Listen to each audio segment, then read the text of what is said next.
Okay, sitting tight here. Elsa, hey baby. Elsa's here.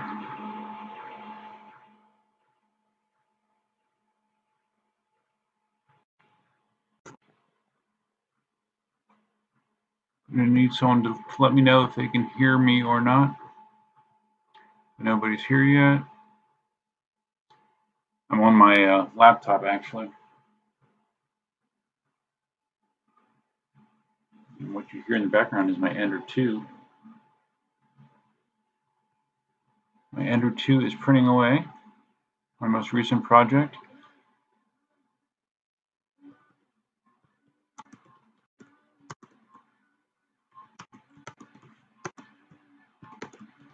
I can already tell you that streaming from the laptop is a little clunky compared to doing it on my PC, where I have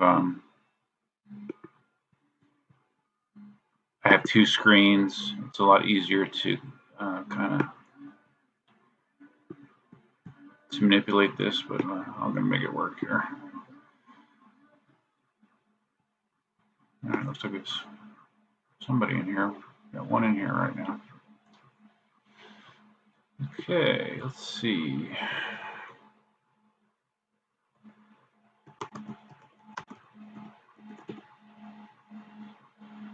And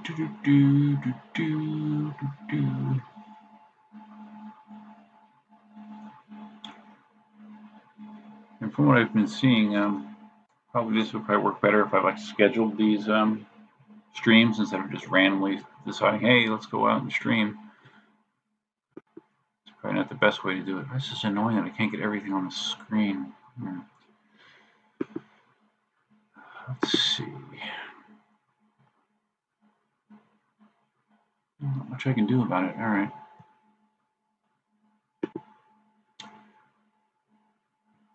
Let's see who we got here. Still got one. Don't know who it is. Can't. If you're hearing my audio, please just say yes in the chat, just so I know that the audio is working. I'm on a laptop for the first time, so I'm not really sure how well the audio is in this setup. I'm using the integrated camera that's in the laptop. Hi, baby.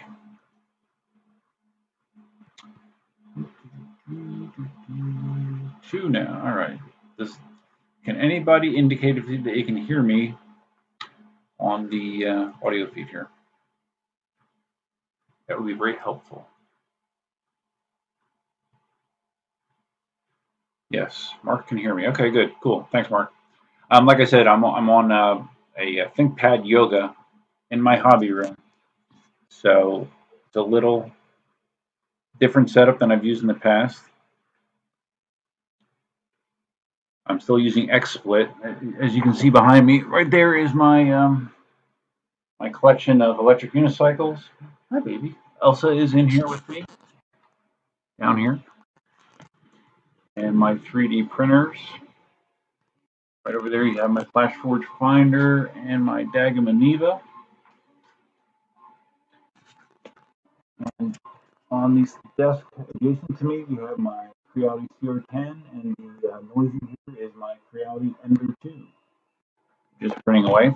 If you've been watching the videos on my channel, you would know that I just got done putting the Ender 2 together this past weekend, and it was harder for me than it probably should be, but got it together. It's printing well. We're printing quite a few things. High CPU usage detected. Okay. Mark, I'm using the built-in camera on this laptop. Not really. I mean, it's running at 12. It's running at 720 HD. It looks like so. It looks like I'm not dropping any frames, so hopefully it's okay. I have no idea what it sounds like as far as the mic goes.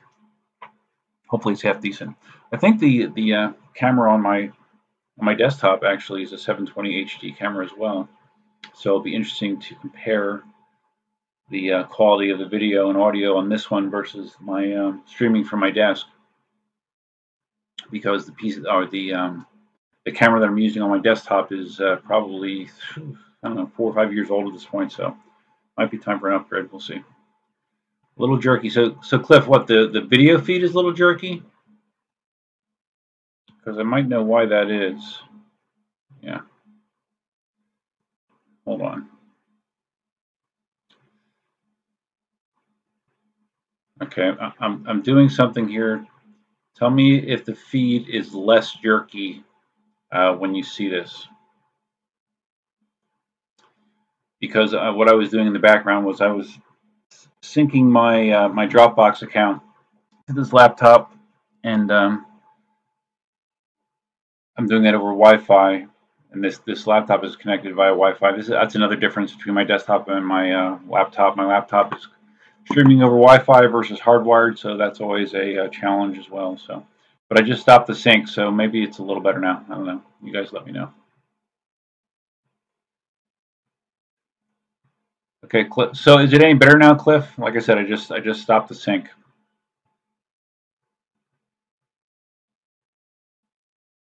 Hello, sir. Oh, missile. Hey, what's up, buddy? A little better. Okay.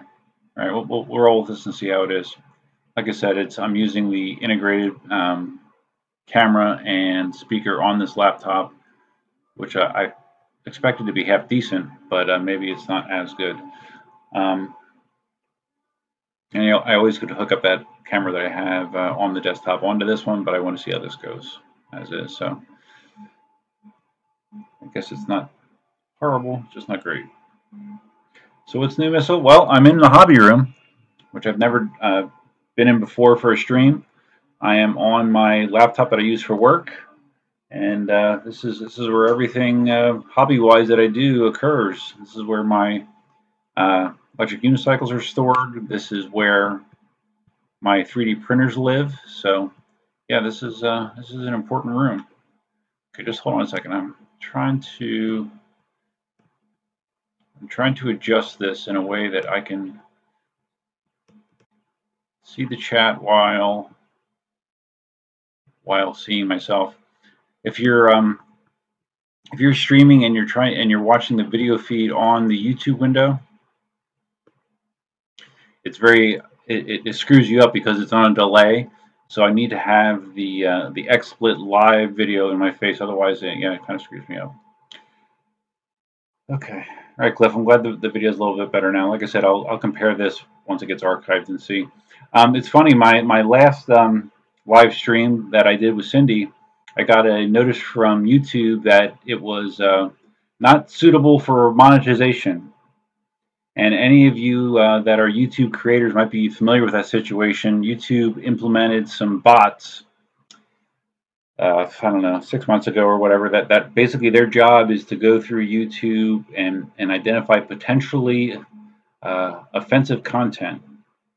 And unfortunately, side effect of this has been that videos that have absolutely no offensive content in them whatsoever get flagged as having something in them to make them not suitable for monetization. Like I remember my one video that I had about swapping the pedals on my MCM4, it got flagged as being inappropriate, which is crazy.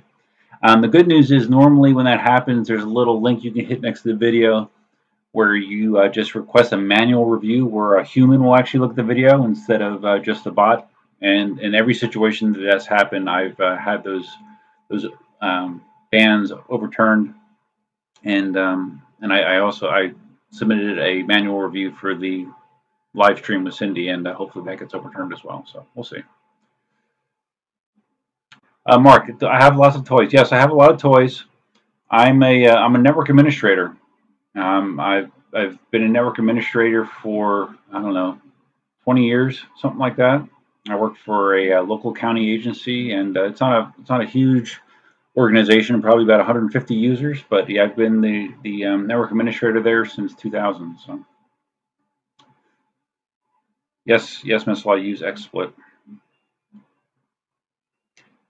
I don't know why they demonetized the video with Cindy, and a lot of times that's the case. It doesn't make sense, but they just do it, and it's just part of what you deal with now as a YouTube creator. Unfortunately, if you look around on YouTube, you'll see a lot of that going on. Yeah, I am offensive, evidently. Yes, Missile, yeah, and like a big YouTube channel, this can be a real hassle because if they um, if they post a video, like you said, you get the most views immediately because people that are set up for notifications, they get an email that says, "Hey, this video's up." And if that sucker gets demonetized right away, you are taking a huge hit. Now, with a little channel like mine, who cares? But I can understand why big YouTubers are not happy with it. Although, like I said, I think it is slightly better than it was. Not as much as getting it flagged. I think they toned down the filter a little bit, but it still is definitely a problem. Mark, what have I made with my printer? Well, you name it, man. I got my first printer, the FlashForge Finder. That's the red one right there. I think it was in April of 2017. And the primary reason that I got it was Cindy and I were going to a Comic-Con kind of thing. I think it's called SuperCon, actually. But it's like a Comic-Con where people dress up, do cosplay. And Cindy loves doing that kind of stuff. And one of the things that I kind of wanted to mess with was using the 3D printer to make props. And what we wound up doing is making I don't know where it is right now. I wish I could show you, but we made a huge 3D gun, which is a replica of a weapon in Overwatch used by Widowmaker. It's called the Widowmaker rifle. It's probably about this long. Let's see. Can you get that on the camera? No. This is hard. Okay, it's long. It's probably nose to tip or tip to ass is probably I don't know 2.5 feet long, 3 feet long. And what we had to do for that was print it piece by piece because the print area on that FlashForge Finder is not very big. So we wound up printing like 40 pieces. And my job was basically to print the stuff, and then Cindy is the one that mostly assembled it, sanded it, painted it, made it look realistic, and it turned out really well. And we also printed a helmet for her costume as well. So that was the primary thing that got me into it. But I couldn't even begin to tell you how many things I've 3D printed. From practical to silly to Christmas, I printed tons and tons of ornaments. If you go to thingiverse.com, THINGIVERSE, and type in pretty much any subject you can imagine in the search field, you will see all the free 3D models that are available for that. It's staggering. It's really cool. Okay. Missiles offended watching my channel. Yeah, well, yeah, I know. The whole world gets offended very easily nowadays, Missile, if you haven't noticed. A lot of them are moving to Twitch first, really. Well, I know a lot of people that do both. They Twitch and YouTube because the two kind of complement. Because basically, if you set up your XSplit to record local at the same time, you have a video that will stream out to Twitch, but then you can just upload your saved local copy to YouTube. So they kind of double dip that way. There's some people that prefer to watch content on Twitch. There's some people that prefer to watch content on YouTube, and that's a popular thing to do.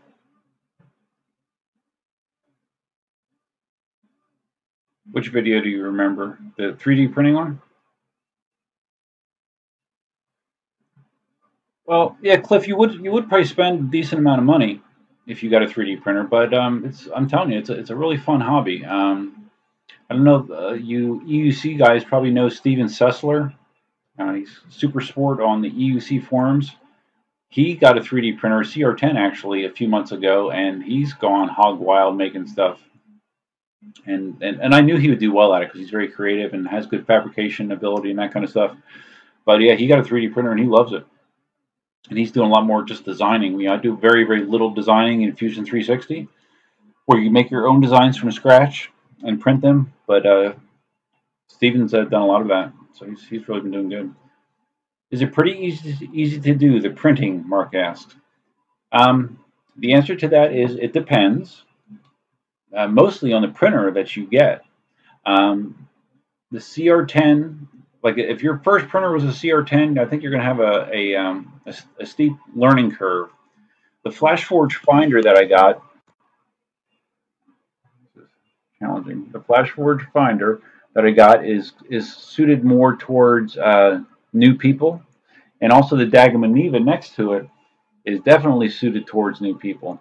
With the Dagam and Neva, there's no control screen. There's one button, and basically the way you print something on the Neva is you use the software to they call it slicing the model. You download the model, you put it into the software. It creates a file that's used to actually print it. You put that file that's created on a little SD card. You stick the SD card into the Neva and hit one button, and that's it in theory. But to be honest, I mean, most of the time that is the way it goes. When I first got to Neva, I had some problems with it, with some clogging issues and some weird stuff. But a lot of that was just due to trial and error and me not necessarily being familiar with the way it works. Um, but now, yeah, it works. It works well, pretty consistently, and I like it. Now that was only $250, so it was inexpensive, and it's definitely designed for the first time 3D printer user. If you look on their channel and website, if you look at their channel on their website or on YouTube, I should say, I think it's under Dagoma US, Dagoma. You'll see some examples of it and how they're actually advertising towards the new 3D printer person. And like I said, the Finder is pretty good for that as well. Not quite as easy as the Neva, but it's a little bit more flexible. Yes, the Widowmaker gun video. Yeah, I forgot I made a video about that. I wish I did a more detailed video about that, because it really was amazing how much time Cindy put into that thing. It took me a long time to print it, but basically my part is pretty simple, where I just have to go in, import the model, and send it to the printer, get it ready to go. There's a few things I have to do, but the time that she spent putting that thing together and and sanding it and painting it and tweaking it, I mean, it was. I wish we had a timer on it. It was probably days in time, in total time that she spent on that thing. It was, she's very much a perfectionist when it comes to that kind of stuff. She just tweaks it until it's just the way she likes it, and it normally takes a while until that happens. Have you tried Weed Eater line as filament? No, I have not. Although there is a certain type of filament called nylon 3D printer filament that is actually designed to go in a 3D printer and is nylon. Has some special requirements as far as the printer goes, and but it is strong. Nylon 3D filament is strong, but no, I've never used it. I haven't had a need to. His 9-bot mod was pretty amazing. Oh, Matthias's 9-bot mod, where he took the guts, of his 9-bot one and 3D printed a new case. Yeah, that was pretty amazing. I talked to Matthias a lot through chat, and he's funny. I mean, he's really a talented young guy, and he just is always looking to tweak stuff, make stuff, create stuff, and I wish I had that sort of attitude when I was his age. He's only like 23 or 24, so he's a young guy.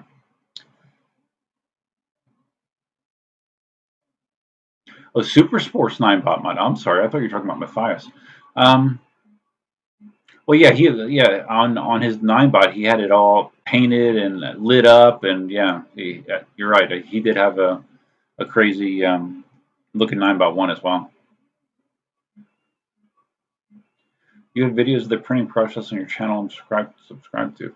Well, Mark, if you're subscribed to this channel, there's a lot of 3D videos, and I actually broke off and I did another channel called Duff 3D that is just that where I just upload the 3D printing related videos to as well, because there's some people that just want to see 3D printing stuff, so that is there as well. Stephen did a battery mod for the 9-bot one. I don't know. If you describe it to me, it might come back to me. Oh wait, I'm gonna go grab one of my latest 3D projects. Hold on.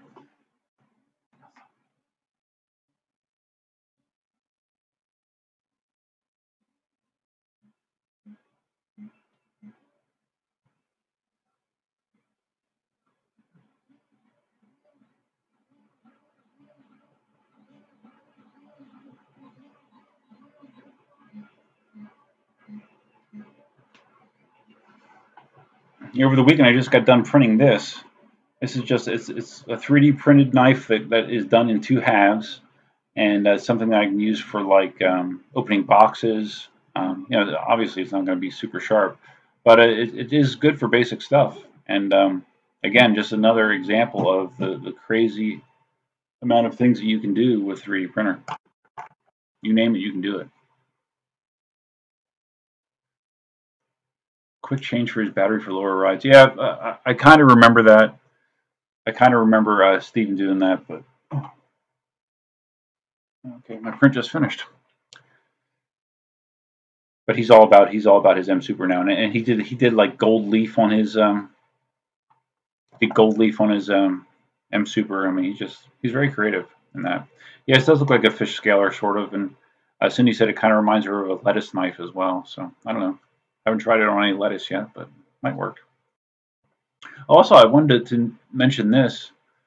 I don't know if you guys have seen all the Facebook ads for this this type of phone cover. It's my iPhone 6.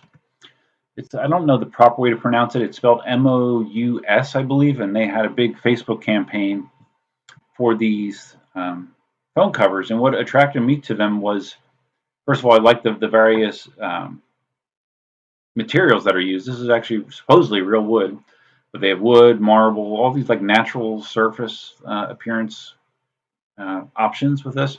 But also, this thing supposedly, again, uses extremely high energy absorbing foam inside to make this very, very drop resistant. They showed on the video I watched that was on YouTube, someone up, I think it was up 40 feet plus, took the phone, dropped it onto a parking lot, and nothing broke. Then another example, a guy took a phone and just threw it as far as he could, bounced around, picked it up, and nothing was damaged. So that might be total bullshit. Who knows? But I ordered one and I like it. And in addition to that, the inside here there is metal, so you can get these magnetic mounts. Like this is a mount to like slap it on a wall or anything, any flat surface, like an adhesive mount. And I also bought one that has a like a suction cup fitting that you could attach to multiple surfaces. And yeah, I really like it so far. It looks cool, and I think it'll do a good job protecting the phone. And no, this is not a paid endorsement. Just FYI. I'm just curious how many, because like that company was flooding Facebook with advertising. So just curious if anyone else saw that. The one downside is I think the company is based in the UK, and they are not very fast to ship. This took, let's see, I ordered this right around Christmas, I think. So we're at what, 2.5 weeks? I don't know. So not the fastest shipping, but not horrible. So yeah, it's cool.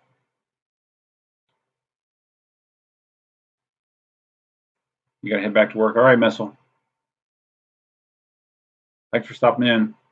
Oh, we got 5 watching. Man, I was hoping we could break our record of 7 simultaneous watchers, but again, I probably need to like schedule these and maybe announce them and kind of push them on social media a little bit instead of just popping in there, just doing these at random. Oh, one other new toy here. This is a laser engraver, which I received again, just like the Ender 2. I received through my affiliation with FearBest to test out. It has a very small platform. It's not a big build platform, but basically you put it can do wood, plastic, cardboard, not metal, but you just import a design or text into the software, send it to the engraver, and it just has a small, powerful little laser that just bounces around and creates whatever image you want. I did a little testing here. Like this is it? Well, this is the test pattern that they send you, and on the other side, you probably can't see this on the camera. Yeah, sort of. It's Cindy's Fit Farm Chick name that she uses for her YouTube channel and website. And it's just I was just messing with it a little bit, and it's funny. Along with the printer, they send you these awesome goggles to protect your eyes, so you don't catch any stray laser light in your eyes, which I guess is a good thing. I haven't really worn them much because they're extremely dark. Although, man, I do look cool though, don't I? But they're extremely dark, so you can't see much more, much of anything with these on. But yeah, safety first, you know. Can't hear me when I turn away from the mic, really. Oh, well, it's probably when I turn the screen towards the away from me.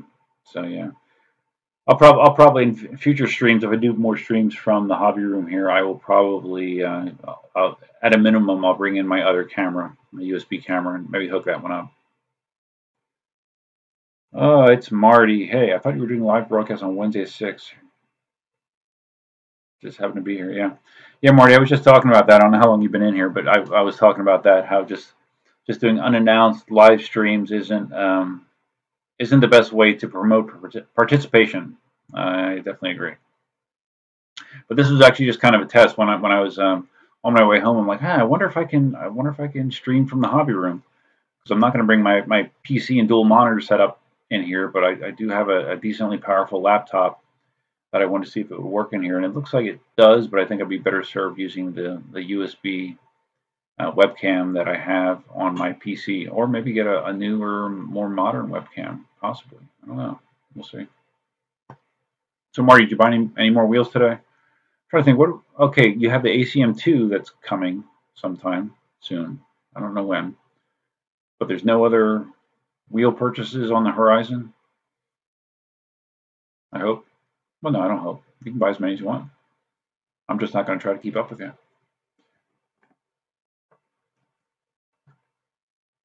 Seems to work great. Oh, really? Well, Cliff was saying earlier that it wasn't so great, and I guess the mic isn't so great in here. But Marty, you can see I'm right in front of my. This is going to probably make you very excited to see all these wheels, you know. But here's my collection, and I even have the one Mini Pro up on a stand as well. So yeah, it's cool, huh? I've never seen your how you store your wheels. I'm curious how you do it. You maybe throw them in the garage. I don't know. Lots better now. I wonder if the sound was. I don't know. Maybe it was doing something else in the background as well. It's possible. Something that was hogging bandwidth. Um, yeah, you never know because I had this laptop off for a little bit, so there's a possibility that there could be Windows updates were going on or whatever. So, and also I wanted to get some feedback as far as it seemed like people liked having Cindy on the stream. And definitely adds a different element to things. Her personality is a lot different than mine, as you all pointed out. Thank you very much. But she seemed to like it, so um, she'll she should be home tomorrow, so maybe I can talk her into doing a stream tomorrow night. I think last time it was about 9 o'clock Eastern, between 8 and 9, and since Marty is East Coast, yeah, it would make sense about 6. So Cliff would like to try an EUC with dual wheels. Yeah, those Inmotion makes one, or they did. I don't know if they still do. One of those dual wheel ones, and I actually, after I bought my 9x1 and I was struggling with it so much, I was half considering buying one of those dual wheel ones, because they do definitely make it easier to balance. I wound up just sticking with a 9x1, and I think my thought process at the time was I didn't want to sacrifice the maneuverability, because even though those dual wheel models are definitely easier to ride, you do sacrifice some agility because of having two tires side by side. It doesn't turn the same. It would just be a challenge to do a lot of things. So I'm glad I decided to stay with the 9x1, but that's not to say that the dual wheel option is a bad thing. Just something I did. I just decided I did not want to go down that road. Oh, Marty's will be back in a minute. Man, we're still at 5 though. And it's so funny. It seems like I still have pretty much all EUC guys in here. I just can't get. I can't get I can't get 3D printer guys in here or car repair guys. Speaking of car repairs, I'm going to be this weekend. There will be another car repair video. I'm going to be putting front brake pads on my Prius. I've done some minor work on the Prius so far. I've replaced the headlight bulbs a couple times. That's a pain in the ass. I had to replace the little switch in the back for the trunk release, the hatchback release. That wasn't so bad. But I'm going to be replacing the front brake pads. And I've done front brake pads on quite a few vehicles, maybe half a dozen different vehicles at this point, and actually 3 or 4 Toyotas, but never on a Prius. So we'll see how it goes. I'm just replacing the pads. I'm not doing the discs. I've done discs before, but I don't have any pulsation or anything that would make me think that the disc is warped. So I'm just going to go with the brake pads, and we'll see how that goes. So those always make for interesting videos. People like seeing me screw up doing car repairs, and I've done a lot of it over the years, quite a bit. Oh, do you have a Prius? Oh yeah, Cliff, you do have a Prius, don't you? I think I've seen it in your yeah. Yeah. My Prius has 208,000 miles on it, and we bought it with 132,000 miles on it, and the brakes have never been touched, and I have no idea when they were touched last. And I was trying to think about that. I'm wondering if because the Prius and a lot of hybrids they do regenerative braking. You know, like when you brake, it actually engages the generator, kind of like a wheel, and uses the force of braking to help spin the generator to charge the battery. And I'm wondering if that process is what allows the brakes to not wear out very quickly. Because I can't believe that I've had it all this time and I've not had to put brakes on yet. So it'll be interesting to see how the pads look that are on there. But I am starting to hear a little bit of like squeaking and stuff that makes me think that they're getting low. And also the battery reservoir, you can see the fluid is down somewhat. And usually when that happens, that's an indication that your pads are low. Because what will happen is when you put fresh pads on there, fresh thick pads on there, you'll notice that your brake fluid goes up because the uh, the caliper in there doesn't need to squeeze as much to uh, stop the car. So that's a little car news, car information. Regen braking saves the pads. Yeah, I would think so. Oh, you have a 2007 Prius. Oh, well, guess what, Cliff? Mine is a 2007 as well. Yep, it's a silver 2007. It actually was Cindy's vehicle, and then what I did is I bought it from her, and she went and bought a Hyundai Ioniq, their hybrid, which offers the same, if not slightly better, MPGs as the Prius. And of course, it has all the bells and whistles, and it's very cool and stuff. But yeah, so I took her Prius to be my daily driver, and then my Tacoma sits in the garage most of the time. I drive it, maybe once a week to work, and then on the weekends as needed. But yeah, I'm keeping the mileage off my Tacoma because Tacoma's kind of my baby. Aloha. You're actually in Hawaii, dude? Oh, man. Hawaii is one of the few places as someone that lives in Florida can actually be jealous of. Florida's nice. Hawaii is probably better. Um, yeah, I don't think I've ever had anyone from Hawaii comment on my videos, at least not that I know of. How do I like my Tacoma? I like my Tacoma a lot. I had a 99 Tacoma that I had for, let's see, for 16 years? Yeah, something like that, 16 years. I bought it with like 30,000 miles on it or something like that. Drove that. That was my daily driver. When I got rid of that, that had 190 some thousand miles on it. And then I sold that and I bought I sold that and I sold my Chevy SSR within like a month of each other. And in the process, I used those funds towards buying my 2016 Tacoma. And I've had some weird stuff. If you search Tacoma on my channel, you'll see some of the little annoying weird issues that I had in the beginning. But overall, it's been good. I haven't really had any complaints in the last 10,000 miles. I like the way it looks. I've done a a lot of like little modifications to it. The biggest one was the 3-to-1 leveling kit, which raised the truck up a little bit. Yeah, I'm very happy with it, and I love the color. The Inferno orange color is cool, and I get compliments on it regularly. Yes, Sonny. Yes, I've been looking for someone to ask me questions about my 3D printer. Most of the time, I'm getting asked stuff about electric unicycles. Oh, Mark. Okay, you saw my Tacoma videos. Cool. Yeah, there's some of the Tacoma videos on my 99. They're some of the most viewed most viewed videos on my channel. Actually, people love how-to videos, and a lot of my videos are a little different than a lot of the repair videos you'll see, because I show when I screw up. A lot of videos, if they screw up, they'll cut that out, and they'll make it seem like everything goes perfectly. I kind of show mistakes I make, and some people appreciate that because it's the best way to kind of reinforce to not go that way. So that's just the way I've always done it.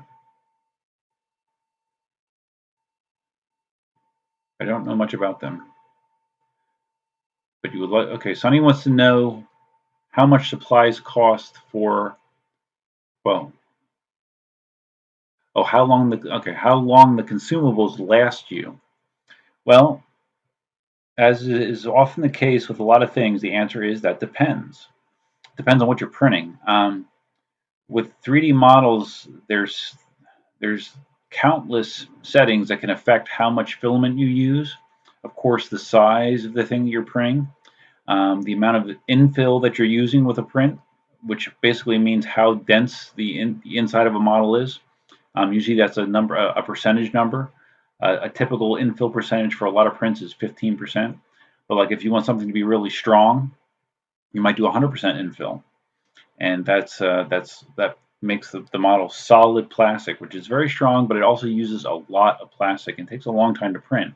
So like even these EUC stands behind me here, which are supporting weight and need to be strong, the ones that Matthias designed, they're only at 35% infill, I believe. 35 or 40% infill I printed those at. So, but like a normal spool of filament weighs a kilogram, and I think that works out to be there's somewhere in the neighborhood of 300 meters of filament on a roll. And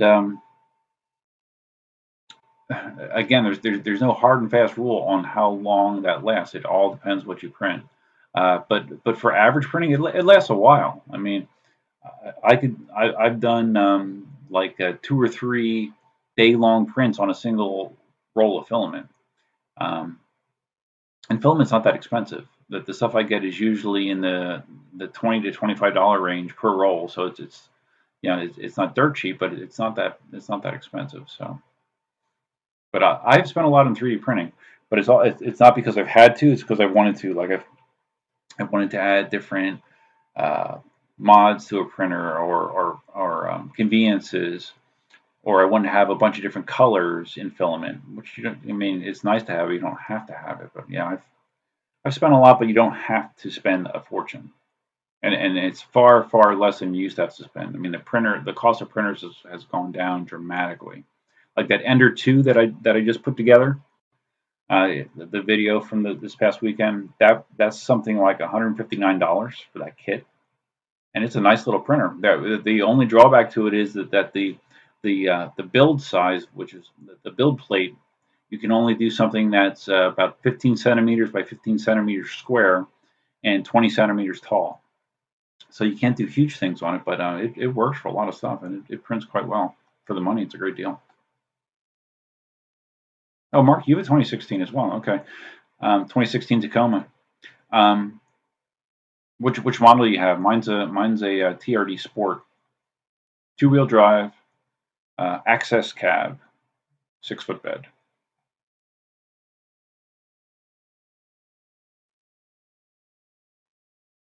The EU stand that has a 35% filament is not flexible.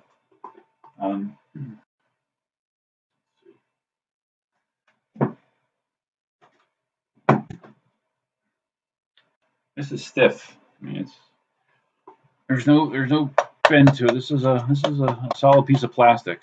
And again, if you want 100%, it would be really solid. But yeah, it's not flexible at all. If you do print something with lesser infill, and it's thinner, it will flex. And it also depends on the type of filament that you use. There's all kinds of different types of filament. Um, the one that I use most often, or actually all the time really, is called PLA, which is sort of biodegradable. But then they also have ABS, which is like what Matthias prints a bunch of his mud guards in, which is stronger. The downside is it has a tendency to warp, and it also has some very bad fumes that come off of it because that is oil based. Then there's a filament type called PETG. There's nylon, flexible filaments. It's almost like rubber like. So there's lots and lots of different options out there. But certain printers handle certain filament types better than others. So you got to kind of do your research ahead of time. How long did this took a while to print for a couple reasons. Because these are big, these side pieces are big. Um, each one of those probably took 15 hours, something like that. And then these cross sections, they probably took, I don't know, maybe 4 hours, something like that. That's another advantage of having multiple 3D printers. I can kind of split the job in between them, depending on the size of the part that I'm printing. So that's not the reason necessarily that I got multiple 3D printers, but that is an advantage of having them. Oh, Mark, same as me, huh? Cool. Could you 3D print an edible cake? No, I couldn't 3D print an edible. Well, I shouldn't say that. I thought I saw something about people 3D printing food, and I, I yeah, now I take that back. I thought I did hear or read something about that. There's some like I could see someone doing that with like fondant, like a fondant cake, which is kind of like gooey. I could see that happening. I actually saw a documentary on like a huge machine that basically 3D printed small housing. Instead of spitting out filament, it was spitting out concrete or cement, and it would just go around in a circle, and it would be printing the base of a small house. And yeah, it's kind of cool. Low cost, I guess. Yeah, I bet if you Google that, Scout, you'll find it. 3D printing skin grafts for burn victims. Huh. Well, I don't know. I have a guy that comments on a lot of my 3D videos that works for like a medical supplier or something, and they have like a farm of a couple dozen of these CR10 printers that they're printing. Like, I don't know if they're printing stuff that's actually used in production or it's prototypes, but yeah, the medical industry uses 3D printers all the time. It's great for prototyping. Stuff that they used to have to send out to get done, they can do in house, much quicker and much less expensive. So yeah, it's when people start to dig into it, they realize exactly how many uses there really can be for a 3D printer. A lot of people that aren't familiar with it, they just think, oh well, people just print a bunch of little trinket tchotchke crap that just sits around and has no real purpose. And that's not true, not true at all. And like I said, I haven't messed around much with Fusion 360, which is a CAD program, but I have messed around with it a little bit to do some very simple stuff. Like I needed something to put around the soap dispenser on our sink that we could hang our um, our sponge holder off. So I have a digital caliper, and I measured the circle that I needed, and I measured how deep it had to be, and I went into Fusion 360, and I created something that works perfectly. It's been in service for 6 months, and haven't had a problem. And I also did something similar to create and print some um, sinkhole covers.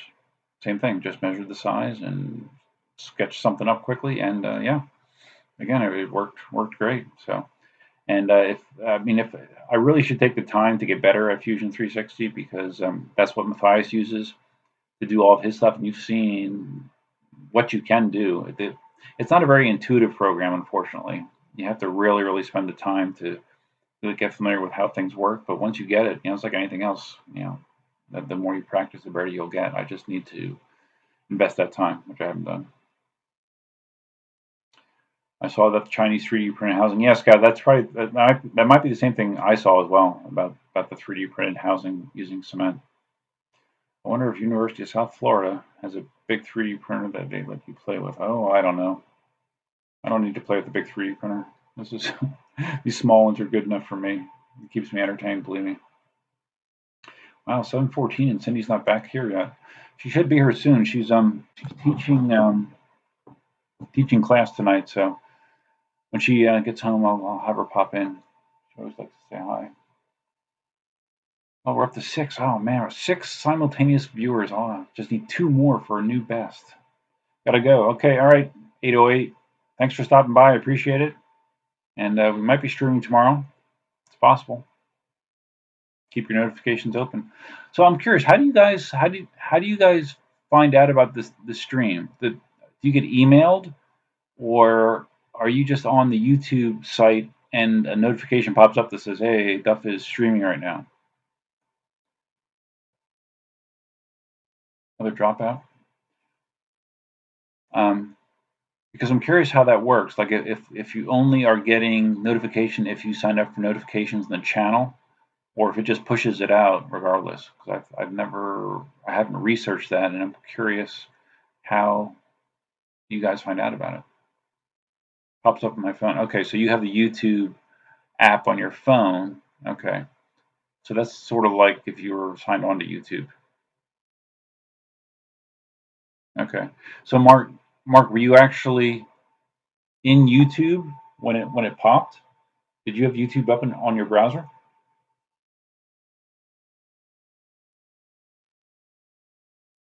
Oh, Scott, to answer your question about blending EUC and 3D printing, besides the stands, if you know Matthias, he's designed a ton of mud guards for electric unicycles to like keep you from getting soaked if you're driving through water or mud. You attach it to the back of the wheel, and he's done I don't know how many designs, but I printed a bunch of those. Like you can see one on the M Super behind me. That orange thing that is one of Matthias's mud guards, and that's something very practical. And like I was saying earlier, I don't think you were here yet, Scout, but Matthias is actually taking the guts out of his 9-bot-1 electric unicycle and designed and 3D printed an entire new case, a totally different design. Stuck the electronics into that, and he did that all himself. So the sky's the limit. It really is. It sounds too good to be true, but really, if you're creative and invest the time, there's very little you cannot do. Seriously. Okay. Well, I think Mark, what that might be is I know that YouTube lately has been. I don't know if they even ask you, but like it installs a little, not a widget, but whatever, a taskbar thing that it will let you know if somebody that you're subscribed to is doing something like that. I think because I've seen that pop up for myself as well, like when some of my subscriptions live stream as well. So click the bell icon. Yeah, no, I really need to stress that with the people. Even though I would think people know that. I mean, if the best way to help a channel is obviously to view their content, and the best way to make sure that people know about new content is to hit that bell so they're notified. So that's one of the many things that I could do a better job of getting out there. There's a lot. Does anybody use ski poles while EUC off-road zone?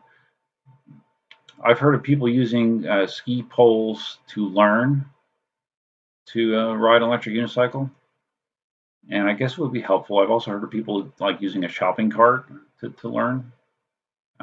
Me personally, I don't know. I used a lot of walls to learn, and if you watch some of my videos, you'll see me demonstrating that. But I think any of those methods may work. But I guess my thought process is if you use something like poles, it retards you from your body from actually learning what it has to do proper balancing. That was just my thought. So, um, but different things work for different people. So I don't know. I don't have all the answers on that.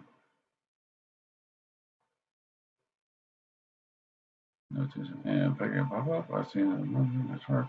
Oh, well, yeah, Scout. Those mud guards. I mean, the only work I did for them is basically print them and clean them up. Yeah, Matthias is the one that's done all the work on that.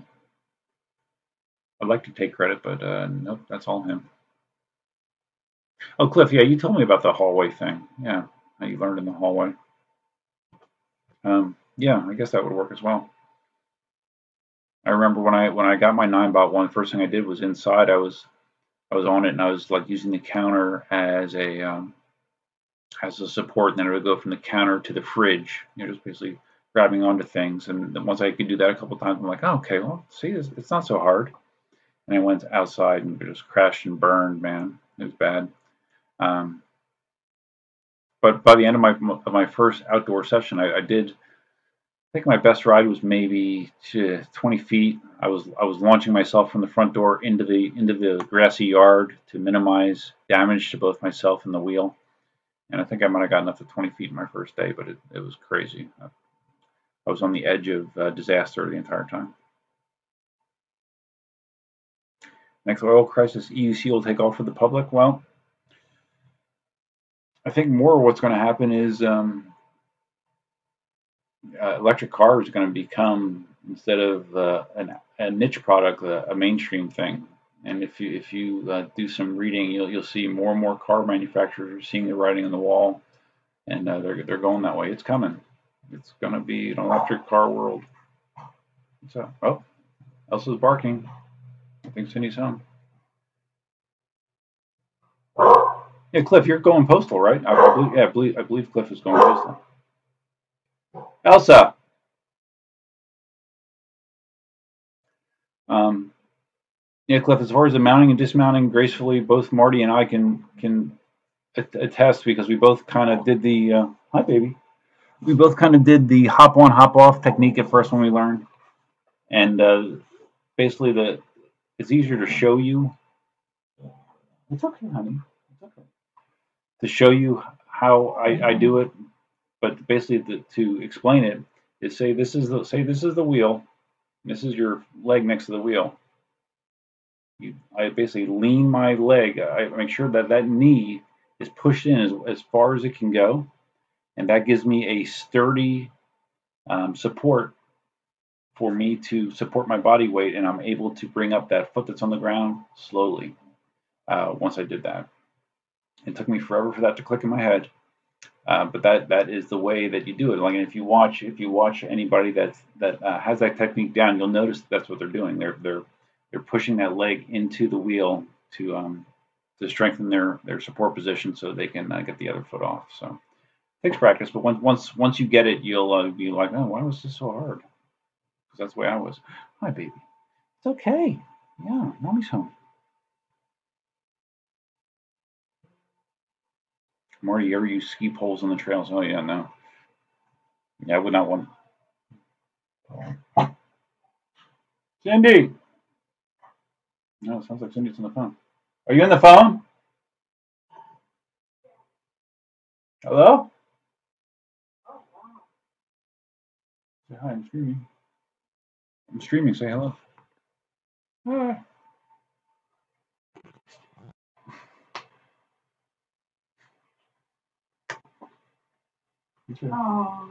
So she's okay.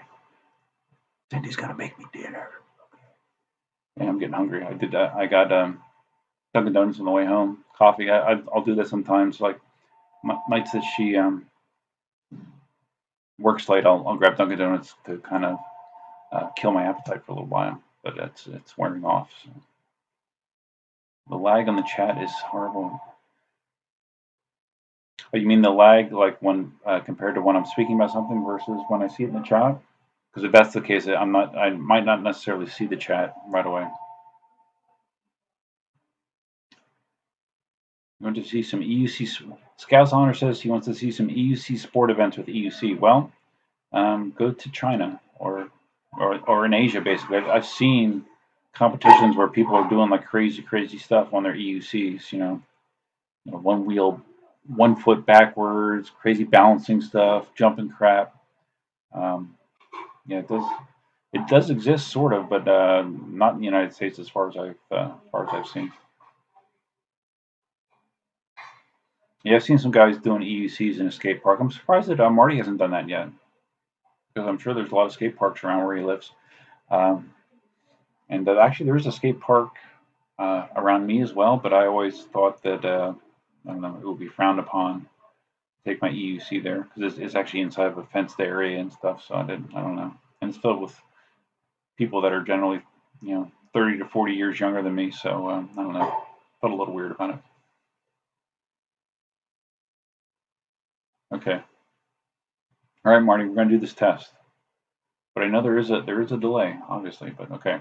1, 2, 3, go. Okay, I bet the delay's at least 10 seconds.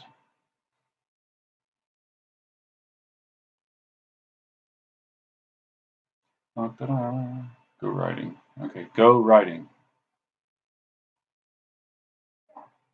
Go riding.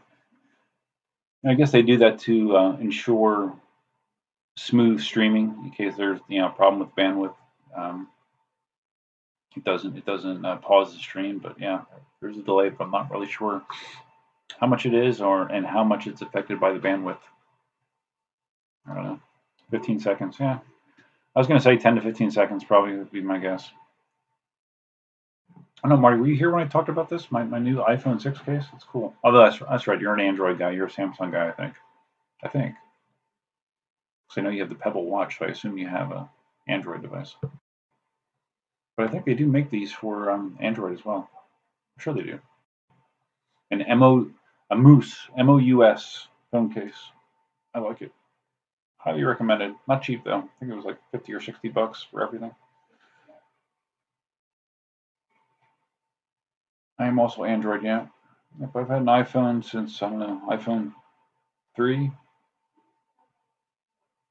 And it's funny, you would think in my job being a network administrator, I would have an Android phone, Samsung or an Android phone, just because it's more configurable, more user tweakable.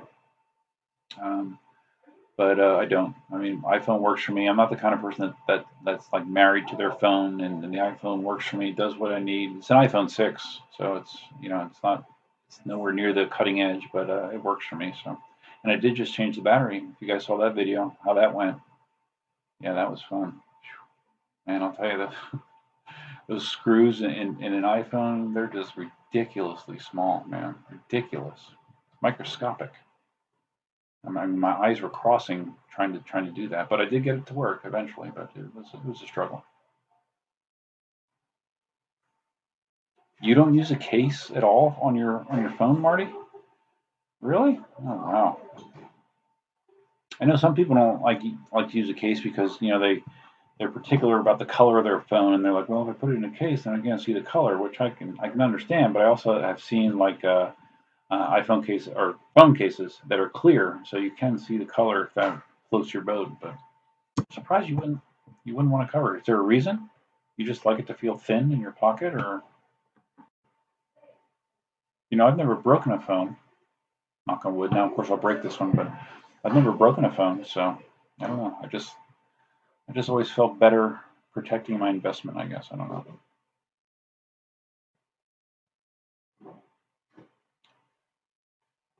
Scout's honor, yes. Long roller derby fighting. Wow. All right, Scout. Well, if you why don't you do one of those events and video it? And I guarantee I will watch the video. Guaranteed. Oh, that's right, Cliff. You saw that battery change. Yeah. Yeah, I was sweating when I plugged it in for the first time, and my whole screen was filled with white lines. I was sweating a little bit myself. Well, actually, I was sweating first when I tried to remove the old battery, and I bent the hell out of it. It looked like a banana by the time I was done. I ripped the connector apart, and just, the battery was like bent, like it was bent. It looked like shit. But yeah, all's well that ends well, I guess. 10 years, you've never dropped the phone, Marty? Really? Well, I can't say that. I don't drop my phone much, but I have dropped it. Um, but wow, that's impressive. Of course, that means you're going to drop it tomorrow. That's the way it works. At least that's the way it would work for me. Your iPhone has a glass back? What kind of iPhone is that, Cliff?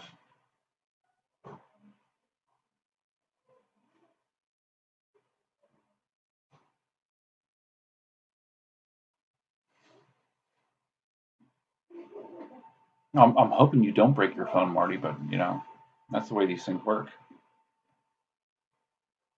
But my case, you know, if if I had the YouTube ad revenue to support it, I would take this take this out in the parking lot and just throw it and just see what happens. To see if I can verify their claims. But as is, I don't think I want to do that. OtterBox, yes, yes, I heard about the OtterBoxes. Well, those aren't those waterproof as well? I thought I've seen OtterBoxes, but they're huge, man. I mean, they like double the size of your phone. At least the ones that I remember seeing. So yeah, this is enough for me. And I have a nice tempered glass screen protector on there. Yeah, protector from scratching, and my phone looks pretty good. Yeah, but I am glad to replace the battery. My battery life has been much better since I've done it, and like the few mornings where it was relatively cold here in Florida, I had issues when the phone would get cold, the battery would cut out. The phone would just turn off, and I haven't had that issue either since changing the battery. So, knock on wood, everything with the battery has been great. Although it's funny, my timing. Okay, cool. My timing was actually poor. I had just bought that replacement battery kit, and it was just before Apple announced that they were going to do battery replacements for $29 because of the bullshit with them intentionally slowing down, putting stuff in the OS to intentionally slow down the phones to increase battery life. And that big controversy that came out, I don't know, 2 3 weeks ago. And I guess as a response to that, they offered to do a battery replacement for $29, which is actually less than what I paid. And that would be for a genuine Apple battery, I assume, with a real phone tech doing the work. So yeah, it would have been nice to get in on that. And I heard about it after I got my battery uh, sent to me from Amazon, but I figured, I have it already. It's a learning experience. People can watch me screw up, so I just decided to do it myself. So now you're into this live stuff. You should try a speedy feed type video where you broadcast live while riding. Just need a helmet with a mic. Yeah, but that is possible. But he uses his phone. You got to use your phone to do that. I guess you can do YouTube live as well. You can stream from your phone. Um, my issue with that is, at least in theory, is inconsistent internet connections, which will result in crappy video. And I don't know. And you can't respond. Like, you can't be interactive. At least not for me. Like, I wouldn't be able to sit there and like read chat while I'm writing. At least not well. That's for sure. So I mean, it would be good just for a one-way conversation if you just want to like basically Ian. I think when he was doing his 1,000 mile ride, he used Facebook Live, which again that was a little bit frustrating, as a viewer to watch. But I don't know. We'll see. I'm flexible. Helmet with a mic. Speaking of helmets, Marty, I saw your new Stormtrooper helmet, man. Pretty badass. And like you said, I'm sure you get a lot of looks. Um, just riding a EUC will get you a lot of looks. Riding an EUC with that gear, then that'll get you even more looks. Uh, it's cool. Looked very neat. And I talked about when I got the Monster about getting a full face helmet. And I never have. Um, and I still am thinking about it, but I think I would prefer a conventional full face look. I don't know. Although in the summers down here it could get rather warm. Yeah, I guess it does look like RoboCop as well. RoboCop slash Stormtrooper. Um, all you need is like one of those voice changers. That would be really cool, man. Incorporate that into there, and that would be the ultimate. And I saw some guys suggested you buy that helmet that has the built-in 3D, or not 3D, the built-in rear view mirror. That's kind of interesting. Um, I thought it was like a digital thing, but evidently just somehow there's a series of mirrors in the helmet that allows you to, almost like a rear view mirror in a car. It allows you to see behind you with the helmet. Although the I don't know that it was worth $416, whatever the price was on Amazon. A little over the top, but interesting concept.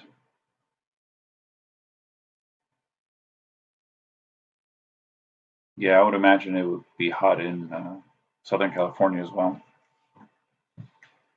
Yeah, because I know the full face helmets that I've looked at, they do have air vents in the front, but it's still not going to help you much when it's 95 degrees and brutal, brutal sun down here. No thanks, I couldn't do it. Hey Marty, did you see my sunglasses? These are cool, huh?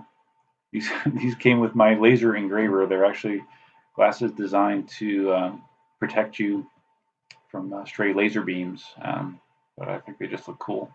If they weren't quite so dark, I might wear them on EUC rides. I might get quite as many, or might not get quite as many looks as you do, but I would probably get a few extra.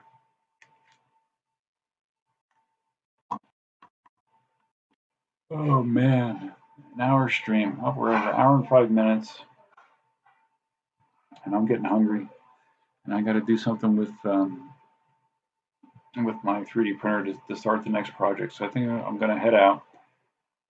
Can you see outside? Well, yeah, I can see outside with these.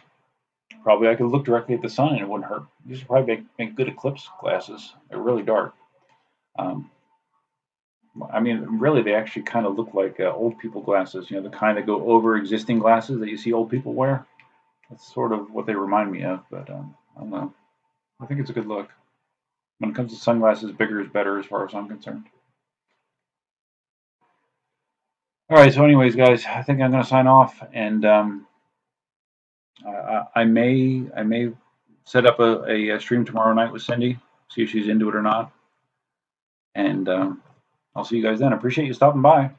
And I don't know how you can spread the word, but if you'd like to, I would appreciate it.